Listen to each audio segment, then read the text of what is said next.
Hey, so what box are you thinking in? Uh, Box? What box? Exactly, usually.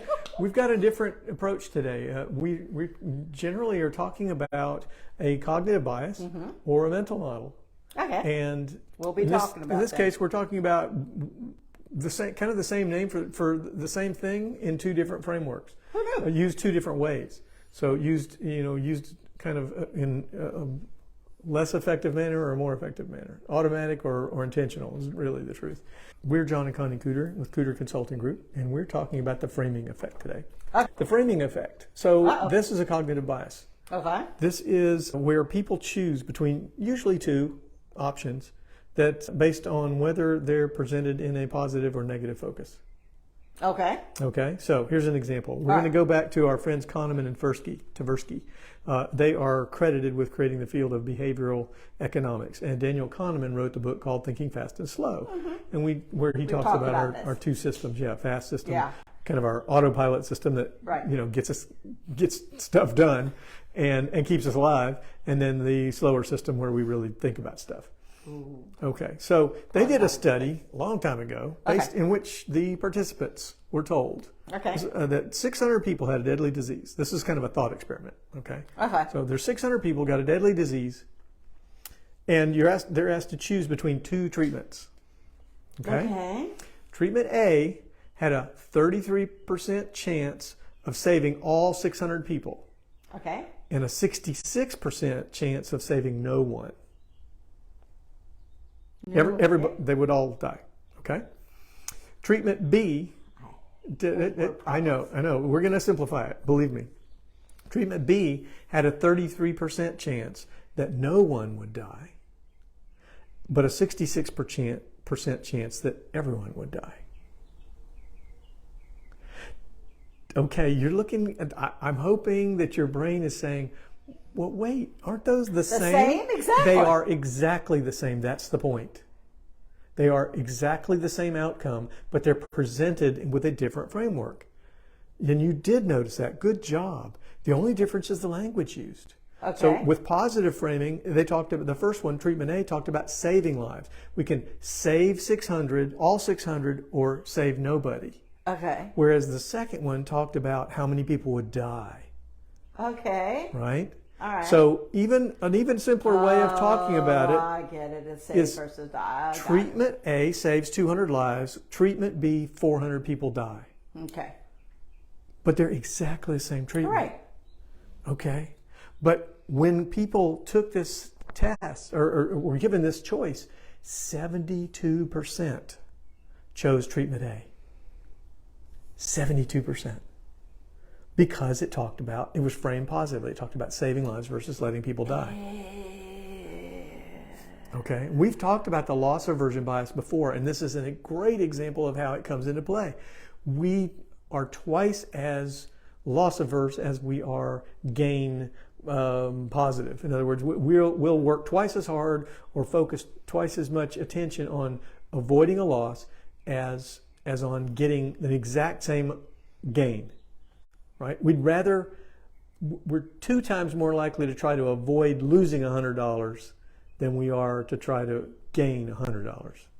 Same money. That doesn't make any sense. It's loss. It's the idea of loss. Okay. We're hardwired against Risk it. aversion, right. Risk aversion. Yeah, loss aversion, not risk aversion, another one. Oh, true. Okay, so this Traders, framing risk of, aversion. yeah. So the more intentional form of this, so that was the cognitive bias. We are confronted with that a lot. It's shown, things are presented to us, framed in the way they want us to choose. And so surveys, anybody? So the choice is using language that we are more likely to reflexively, just automatically, without really thinking about it, choose. Okay, so that's the cognitive bias. We jump, All right. The more intentional form, the mental model side of this is called framing. Or cognitive reframing is another way that it's talked about in psychology. Okay. But in practice, it's referred to as either framing or reframing. So framing effect, framing can be used either way, right? But one's autopilot, one's intentional. Okay. Okay. So the real difference is that conscious choice to use the model versus that near conscious autopilot. Okay. Okay. So I've got some some ideas of how we can make cool. this practical. Well, first, a quote that I thought was really interesting in my research for this. Leaders who consistently make good decisions are aware of framing and the mental models they use. And it's three guys. They're very foreign names. Vericourt is the last name of the first one. Kukler and Schoenberger. So I think they're probably all European. They just wrote a book called Framing. It is available on Amazon, and it'll be listed in the sources. But I just thought that was a really interesting quote. So how do we use this? So how do we use it practically? Exactly. Yeah. So, okay, first We of use all, it in our business. in your own thinking. In Okay. your own thinking and your own decision making, you can use it to actively seek alternatives, especially when you are thinking you only have one or even just two choices, right? You can reframe it and say, okay, what am I missing? Or Getting curious. Get curious. Ask yourself some questions. Compared to what? That came up. It was really interesting, because it's like when somebody threatens you and don't, kind of this leaving it open. It's like, or what? Right? I mean, that's kind of how you would challenge a bully that's going to threaten, or what? Exactly. And most of the time they back down. Right. But it needs to be defined. What is it I'm trying to avoid? So you're looking at your parameters or your right compared to what? So is something a benefit or is it a negative? Well, compared to what? Right. True. There's those old stories that people used to tell about the guy's horse got away. Okay. Oh, that's bad. The neighbor said, oh, that's terrible. He said, well, maybe. And the next day, the horse came back with, this is kind of an old parable. Horse came back with 2 wild horses. And the neighbor said, oh, wow, look, you got so lucky. And he said, well, maybe. And the next day, his kid went and tried to ride one of the wild horses and fell off and broke his leg. And the neighbor said, oh, that's so awful. And he said, well, maybe. And the next day, the army showed up, taking people, taking all the young men in the village to conscript them into the army. And they didn't take him because his leg was broken. And then you can guess. Well, maybe. So it's all compared to what? Right? That's pretty interesting. I love that. That is.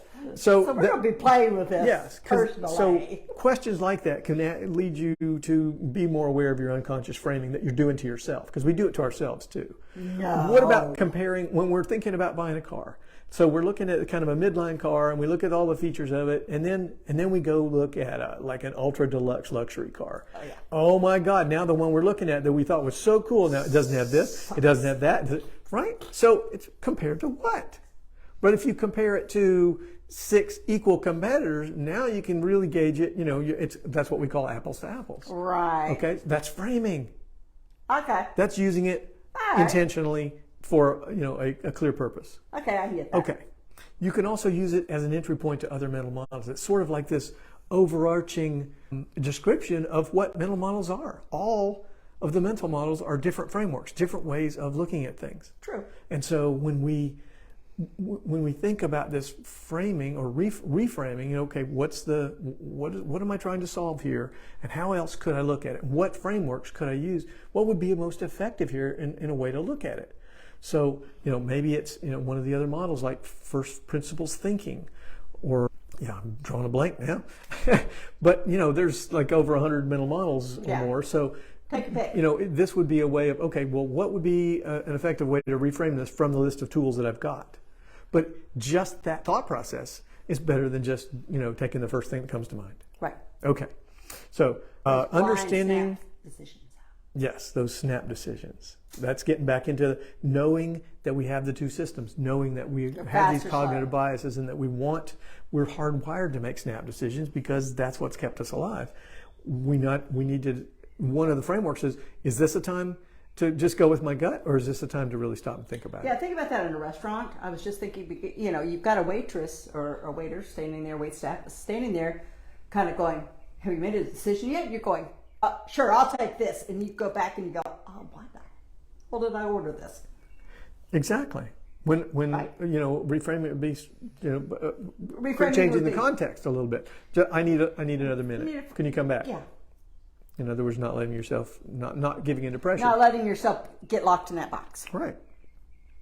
Okay. Understanding the reframing can make you aware of how the framing effect we talked about this already, is used to market to you all the time. Oh yeah. And so by using that framing effect, intentionally, you can the word, I lost the word.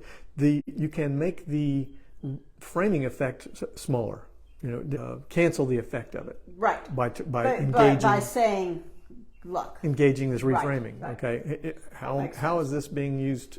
How is this being framed? Just the examination. Right. Is it really for me or not for me? And what if I looked at this the opposite way? And that actually is another mental model, inversion. Look at this the exact opposite way and see what that looks like. So it's taking another point of view. And lastly, if you're a business owner, using reframing in your in-house communication, right, can transform your whole business culture. And how would we do that? Well, that's where we can come in and help. Here Okay, we go. that's what our business is about. We help you reframe.